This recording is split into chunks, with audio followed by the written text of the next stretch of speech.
A ver, en un mundo tan polarizado como el nuestro, a veces parece que la política es, no sé, como un partido de fútbol infinito, ¿no? Sí, sí, donde lo único que importa es llevar la camiseta de tu equipo y odiar al contrario. Y ya está. Pues justo por eso, hoy vamos a analizar dos visiones del poder que son como el agua y el aceite. Por un lado, tenemos un texto que es pura dinamita, muy Muy visceral. visceral, que disecciona a los seguidores de una ideología concreta como si fueran especímenes. Y por otro, un análisis mucho más frío, casi quirúrgico, que desvela los engranajes ocultos del poder en las democracias. Y la combinación es explosiva porque nos obliga a hacernos la pregunta clave. Cuando nos frustramos con la política, ¿con qué estamos enfadados realmente? Claro. Garantizan que ciertos resultados se repitan una y otra vez. Exacto. ¿El problema son los futbolistas o es el reglamento del juego? Venga, vamos a desgranarlo, empezando por la fuente más combativa. La que no se anda con rodeos. Para nada. Arranca diciendo así, de frente, que el socialismo es un cáncer o un virus y que se manifiesta en diferentes tipos de personas. Y a partir de ahí empieza la clasificación. Una especie de catálogo de enemigos ideológicos, ¿no? Es una táctica retórica muy antigua, pero vamos, sigue siendo efectiva. Totalmente. El primer arquetipo que describe es el falso intelectual. Lo pinta como alguien pedante que ha leído a autores que el texto llama tóxicos, como Marx o Foucault, y que usa ese conocimiento no para iluminar, sino, y cito textualmente, para masturbar su ego herido. Ojo al lenguaje. Y es que lo que me llama la atención es que llega a dar detalles personales muy crueles, ¿sabes?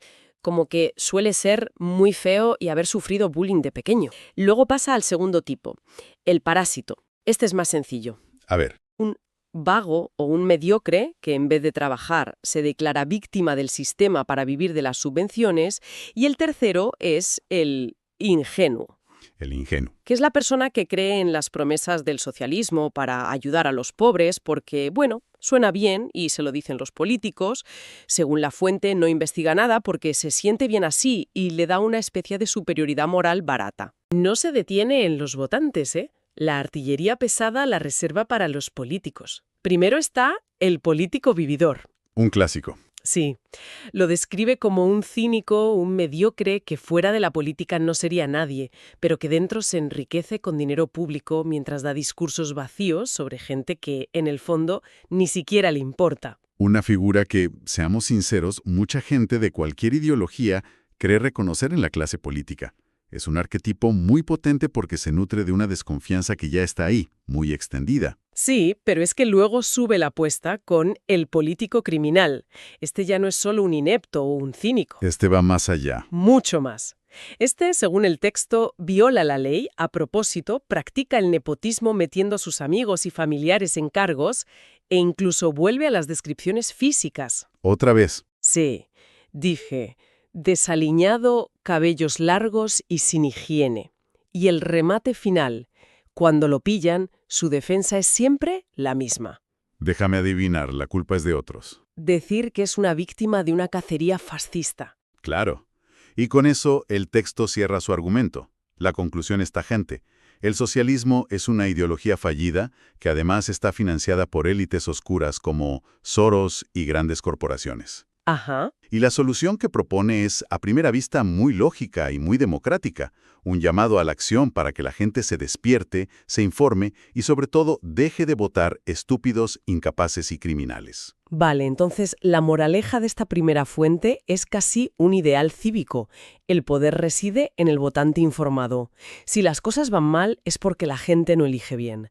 Pero esta idea que parece tan... De sentido común. Eso, de sentido común, choca frontalmente con nuestra segunda fuente. Y aquí es donde la cosa se pone de verdad interesante. Totalmente. Porque la segunda fuente coge esa solución, la de vota mejor, y la pone bajo el microscopio. Y su argumento es demoledor. A ver. Plantea, ¿y si el acto de votar no fuera el origen del poder, sino más bien una ceremonia para legitimarlo? ¿Y si para cuando llegamos a la urna, las decisiones importantes ya se hubieran tomado en otra parte? Ostras, eso es una idea muy potente. ¿Y cómo lo argumenta? Pues lo construye paso a paso, apoyándose en varios pensadores. El primer pilar es de C. Wright Mills, que decía que el voto no inaugura el poder. ¿Sino qué? Lo certifica. O sea, no estamos creando nada nuevo. Solo estamos poniendo el sello de aprobación a una de las pocas opciones que han llegado hasta nosotros. El sistema nos da una sensación de soberanía, ¿sabes? Nos hace sentir que decidimos, pero esa sensación sustituye a la soberanía real. A ver si lo entiendo. Es como si en una empresa, en lugar de dejar que los trabajadores elijan al director general entre todos los candidatos posibles, el Consejo de Administración elige a 2 finalistas y luego deja que los trabajadores voten entre esos 2. Buah, es una analogía perfecta. Sienten que participan, pero la decisión de quiénes eran los únicos candidatos viables ya estaba tomada. Es exactamente eso. Y nos lleva directos al segundo pensador, Robert Michels, y su famosa ley de hierro de la oligarquía. Michels observó algo que le pareció inevitable. ¿Qué? Que cualquier organización, por muy democrática que sea al principio, tiende a concentrar el poder en una pequeña élite. Y los partidos políticos son el ejemplo perfecto. No son un altavoz de sus bases, son un embudo. ¿Un embudo? Me gusta mucho esa imagen. Es que es eso. Para cuando un candidato llega a ser elegible en unas elecciones generales, ha tenido que pasar por decenas de filtros internos del partido. Lealtades, luchas de poder, deudas de favores. El ciudadano de a pie no elige entre un universo de posibilidades, sino entre los supervivientes de esa batalla. La propia estructura del partido ya ha hecho la mayor parte de la criba. Exacto. Vale, entiendo el filtro de los partidos, pero la fuente dice que hay más, ¿no? Menciona el dinero y el prestigio como otros filtros casi invisibles. Ahí es donde entra Joseph Schumpeter. Él veía la democracia no como el gobierno del pueblo, sino como un método competitivo entre élites para conseguir el voto. Y en esa competición, la pasta es crucial. Para comprar votos. No tanto, o no solo por eso, que a veces también, sino porque, como dice la fuente, define el perímetro de lo posible. ¿Qué quiere decir eso de definir el perímetro de lo posible? Pues que determina quién puede permitirse una campaña a gran escala, quién puede salir en la televisión, quién puede contratar asesores. Puede haber una candidata brillante con ideas fantásticas, pero si no tiene financiación, para la mayoría de votantes simplemente no existe. No llega a la línea de salida. Ni siquiera. La criba económica ocurre mucho antes de que se imprima la primera papeleta. Es una exclusión por agotamiento de recursos. Es una carrera donde a la mayoría se le impide empezar a correr. Y además del filtro del dinero, está el del prestigio. Suena muy más sutil. Mucho más. Aquí el análisis se apoya en Pierre Bourdieu y su idea del capital simbólico. El poder no solo es económico, también es la capacidad de que tu voz sea considerada razonable, seria, presidencial. Claro. Piensa en quiénes son los tertulianos habituales en los grandes medios. Suelen ser personas con títulos académicos, con una forma de hablar muy concreta, con una imagen que transmite autoridad. Claro. Un catedrático de economía frente a un activista de barrio. Aunque digan lo mismo, no se les escucha ni de lejos igual. Para nada. El catedrático tiene más capital simbólico. Las elecciones, según esta visión, no solo eligen a un gobernante, sino que refuerzan esa jerarquía, consagran como interlocutores válidos a quienes ya tenían esa posición. Creemos que estamos evaluando ideas, pero en gran medida estamos reaccionando a señales de estatus. O sea, que el escenario ya está bastante condicionado. Pero es que la fuente va un paso más allá y dice que el propio escenario es una construcción. Ese es el remate final, y viene de Walter Lippmann. Su idea es que la opinión pública no reacciona ante el mundo real, que es increíblemente complejo, sino ante lo que él llamaba pseudoentornos. Pseudoentornos. Sí, versiones simplificadas, dramatizadas y a menudo polarizadas de la realidad que nos sirven los medios.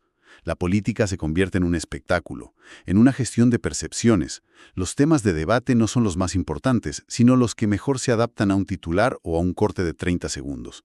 Y la gente, como ciudadanos, acabamos participando en ese espectáculo, no en un proceso de deliberación real. Madre mía. Entonces, si juntamos todo esto, tenemos un sistema donde los partidos filtran por lealtad, el dinero filtra quién puede competir, el prestigio filtra quién merece ser escuchado y los medios construyen un escenario simplificado. Si todo eso es cierto, la pregunta es inevitable. ¿Para qué sirven realmente las elecciones? Esa es la pregunta del millón. Y para responderla, el análisis introduce a Antonio Gramsci y su concepto de hegemonía. Hegemonía. Sí. Desde esta perspectiva, la función principal de las elecciones no es arriesgar el sistema. Es todo lo contrario. estabilizarlo. Son un ritual extraordinariamente eficaz para fabricar consenso. Transforman lo que podría ser una obediencia forzada en participación voluntaria. ¡Wow! Nos permiten canalizar el descontento cada 4 años, renovar las caras visibles del poder y con ello renovar la legitimidad del sistema sin tocar sus estructuras profundas. Es una visión bastante cínica, pero con una lógica interna aplastante. Es como si las elecciones fueran la válvula de escape de la olla a presión. Es una gran metáfora. Permiten que salga el vapor para que la olla no explote, pero no cambian lo que se está cocinando dentro. Exacto. El sistema integra el cambio para que nada cambie fundamentalmente. Bien, pues ahora toca el momento de la verdad. ¿Cómo conectamos estas dos visiones tan opuestas? Por un lado, una que dice que el problema son personas concretas con una ideología malvada. Por otro, una que describe una maquinaria impersonal que funciona igual gobierne quien gobierne. Pues es que ahí está el choque de trenes conceptual.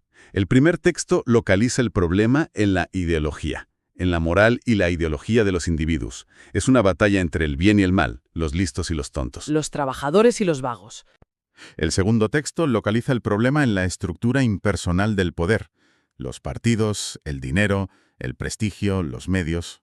Y lo más provocador de todo. Es que sugiere que la solución del primer texto, vota mejor, es en realidad parte del problema.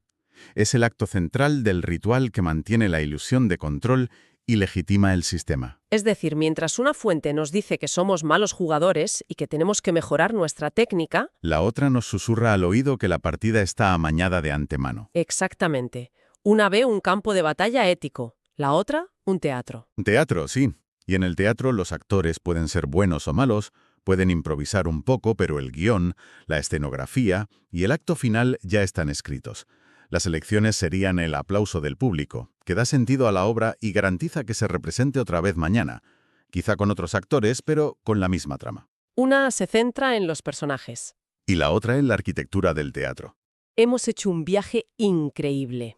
Empezamos con una disección casi de autopsia de los arquetipos socialistas, que pone toda la culpa en los individuos. Y hemos acabado en un análisis que sugiere que nuestra democracia es, en gran medida, un procedimiento para validar el poder, no para crearlo. Un gran mecanismo que genera estabilidad. Eso, haciendo que aceptemos el sistema como si fuera una elección propia. Y la reflexión final de esa segunda fuente es quizás la más inquietante de todas. Citando a la filósofa Hannah Arendt, afirma que pensar es una actividad peligrosa. Peligrosa no porque lleve a la violencia, sino porque genera distancia. Rompe la fe cívica, esa creencia casi religiosa en el ritual que es necesaria para que el sistema funcione sin problemas. Quien comprende la maquinaria, quien ve los hilos, deja de reaccionar con la pasión del forofo y empieza a cuestionar las reglas del juego. La lucidez como un acto de subversión. Es una idea tremenda.